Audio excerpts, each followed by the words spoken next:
Sir अभी एक खातून ने कॉल किया था, उन्होंने कहा जी मेरे हस्बैंड है, 45 साल उनकी उम्र है, उनके घुटनों में दर्द रहता है। मैंने कहा किसी को दिखाया? कहने लगे नहीं। तो सर बताइए इसकी वजह क्या है? मतलब उनके ना दिखाने की नहीं, घुटनों के दर्द की वजह क्या है? उन्होंने नहीं दिखाया, एक अलग बात है। शायद हमारी सबसे सबसे बड़ी जो आजकल प्रॉब्लम है वो इट्स आवर लाइफस्टाइल। हाँ, हम लोग फिजिकल एक्टिविटी में इन्वॉल्व नहीं होते, हम लोग सेडेंट्री लाइफस्टाइल है। अल्लाह का करम है जो फ्लुएंट सेटअप में रहने वाले लोग हैं वो तो बिल्कुल ही मूव नहीं करते। घर से उठे, गाड़ी में बैठे, गाड़ी से उठे, ऑफिस में चले गए। अब तो एक और काम भी हुआ है सर, अब तो गाड़ी में जाने की जरूरत नहीं, अब तो घर में बैठे थे, वर्क एट होम हो गया ना। हाँ, वर्क फ्रॉम होम, बिल्कुल एग्जैक्टली। सो हमारी जो फिजिकल एक्टिविटी है, हमारे joints are meant to move. Okay. And वो जब हम उनको मोबिलाइज नहीं करते, मोबिलिटी नहीं रखते, तो उनके अंदर बहुत सारी प्रॉब्लम्स आनी शुरू हो जाती हैं। कॉमनेस्ट प्रॉब्लम आती है वो इन्फ्लेमेशन होनी शुरू हो जाती है जॉइंट की, क्योंकि वो कंटिन्यूस मूवमेंट जब रहती है तो उसके अंदर ब्लड फ्लो रहता है, इन्फ्लेमेशन नहीं होती, सोजिश नहीं होती। सो कॉमनेस्ट रीजन तो ये है लैक ऑफ एक्सरसाइज। तो उन्हें क्या करना चाहिए? तो सबसे पहले तो किसी को दिखाना चाहिए, किसी को चेक करवाना चाहिए। बिल्कुल ठीक है।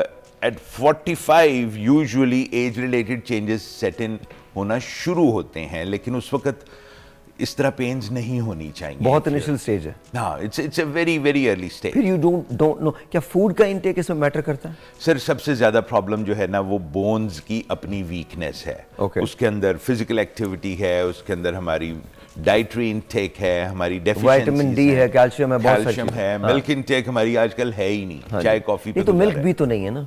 आज जो कुछ भी मिल्क के नाम पे इनटेक हम करते हैं वो मिल्क भी नहीं होता। मैं मोस्टली पेशेंट्स को ये कहता हूँ कि वो अक्सर कहते हैं डॉक्टर साहब दूध पता नहीं खालिस है कि नहीं है। हाँ। भाई अगर खालिस नहीं है तो एक की जगह 2 गिलास पी लो। बिल्कुल ठीक है। कुछ तो अंदर जाएगा ना, कुछ तो नेसेसरी true, चीजें जाएंगी। true. So there are things we need to be cautious about. हमें कुछ हद तक क्रीम और उसकी जो चिकनाई है वो उतार लें, बाकी दूध लें, ताकि उसके एसेंशियल कंपोनेंट्स तो हमारे। अच्छा, और तो मैं डॉक्टर साहब से जब ये बात कर रहा हूँ, ये याद रखिएगा कि आप अपने टेलीफोन कॉल्स के ज़रिए हमसे बात कर सकते हैं। मैंने बहुत सालों पहले, ये आज से 20-25 साल पहले की बात है, मैंने अमेरिका के अंदर एक ऐड देखा था और जिसके अंदर ये लिखा था, तुम्हें एनिमल फिल्म याद है ना? मैं तुम्हारे साथ वही करूँगा सब लोगों के साथ ना। सीरियसली मैं शो कर रहा होता हूँ, ये लगा था। और भाई तुम सुनाओ क्या हाल है?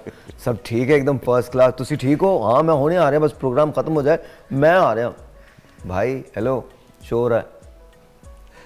अच्छा, सो एनीवे नॉनदलेस, तो वी आर टॉकिंग अबाउट, आज से 25 साल पहले मैंने देखा था कि वहाँ पर मिल्क के बारे में एक इश्तहार आता था, and it said milk it does the body good. Absolutely. It does the body good. Absolutely. तो मेरा सवाल ये है कि क्या हमारे यहाँ अवेयरनेस की कमी है या हमारे यहाँ इनिशिएटिव की कमी है? आपसे शुरू करते हैं, फिर डॉक्टर साहब की तरफ भी जाते हैं। ये कह सकते हैं कि हमारे यहाँ अवेयरनेस की कमी है। Awareness की जो कमी। डॉक्टर साहब ने बात कही कि अगर आपको ये लग रहा है दूध खालिस नहीं है, आप 2 गिलास पी लें, ठीक है, या उसके और भी मतलब मल्टी तरीके हो सकते हैं, तो ये बेहतर है। आपको लगता है ये है? जी, अवेयरनेस नहीं। डॉक्टर अमरीन ये बताइएगा, अवेयरनेस की कमी है या इनिशिएटिव की कमी है? हम खुद भी नहीं अवेयरनेस देना चाहते। देखिए अवेयरनेस तो आजकल बहुत ज़्यादा है लोगों में, बट ये है कि लोगों की फाइनेंशियल कंडीशन इतनी इजाज़त नहीं देती। हमारे यहाँ फैमिली सिस्टम है जिसमें एक ख़ानदान के लोग एक साथ रह रहे होते हैं और हर बंदे को एक equal amount of milk intake करना इट्स नॉट पॉसिबल। ज़्यादातर यही होता है कि अगर बच्चे हैं तो बच्चों को दे दिया जाता है और बड़े ये समझते हैं कि हम तो बड़े हो गए, हमें अब मिल्क की ज़रूरत नहीं है। तो ये चीज़ें हैं, और एक इंडिविजुअल पर्सन को जितनी रिक्वायरमेंट है डेली वो इनटेक करने के लिए सेल्फ मोटिवेटेड भी होना चाहिए। और ज़ाहिर अवेयरनेस तो है ही, एक अवेयरनेस आपको अगर दी जा रही है, अब तो हर ऐड में ये बताया जाता है कि कैल्शियम इनटेक करें। और अगर आप मिल्क इनटेक नहीं कर सकते तो आप सप्लीमेंट्स ले सकते हैं। कैल्शियम लेने के बहुत सारे सोर्सेज हैं, आप किसी भी सोर्स को यूज़ कर सकते हैं, ज़रूरी नहीं कि आप मिल्क लें। आप योगर्ट इस्तेमाल कर सकते हैं, फ़ैट फ्री चीज़ आता है वो आप यूज़ कर सकते हैं, और बहुत सारे नट्स वगैरह में भी कैल्शियम होता है, एग्स में कैल्शियम होता है। तो ये सारे सोर्सेज हैं कैल्शियम की जो हमें अपनी डेली लाइफ में इनटेक करना चाहिए। एक telephone call, let's see who this is online. अस्सलाम वालेकुम। वालेकुम अस्सलाम। जी मैं रावलपिंडी से अमरीन बात कर रही हूँ। जी बोलिए। तो मेरे शोल्डर में भी पेन है और आगे बाजू पे भी। मेडिसिन भी ले रही हूँ लेकिन कुछ फर्क नहीं पड़ रहा। अच्छा, मैं डॉक्टर साहब से पूछता हूँ। डॉक्टर साहब, आप इनसे बात भी कर सकते हैं। जी श्योर। अस्सलाम वालेकुम जी। हेलो। अस्सलाम वालेकुम। अस्सलाम वालेकुम। वालेकुम अस्सलाम। मैं ये पूछना चाह रहा था कि आपकी ये जो पेन है, ये पेन कंटिन्यूस है या बीच में ठीक भी हो जाती है?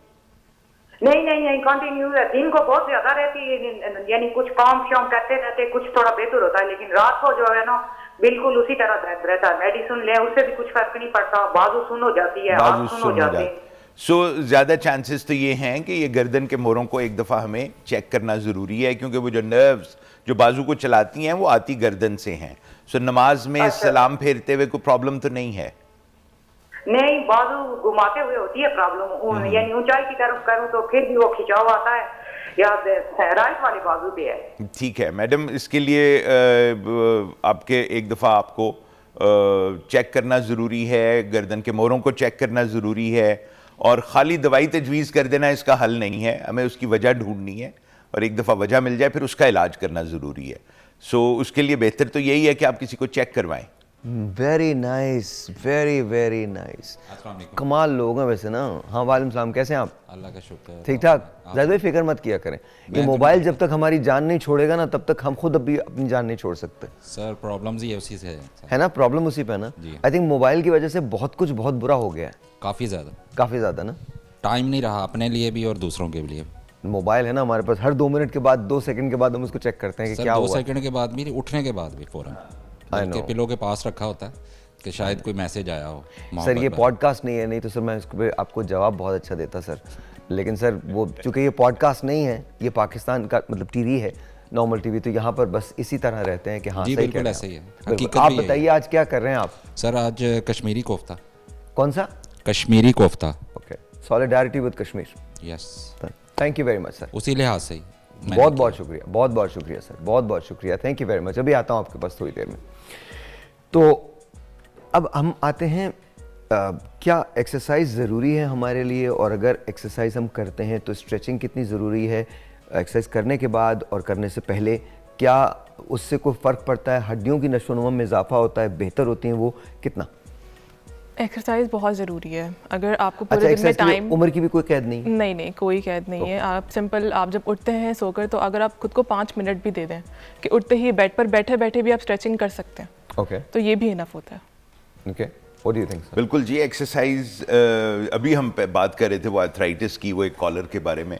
तो एक्सरसाइज बहुत सारी चीज़ों को ट्रीट नहीं करती, एक्सरसाइज बहुत सारी चीज़ों को होने से रोकती है। Okay. It's a preventive thing, और हमें अगर अपनी लाइफस्टाइल में एक्सरसाइज को शामिल कर लें तो बहुत हद तक हम बहुत सारी बीमारियों से बच सकते हैं। बच सकते हैं। बच सकते हैं। हाँ।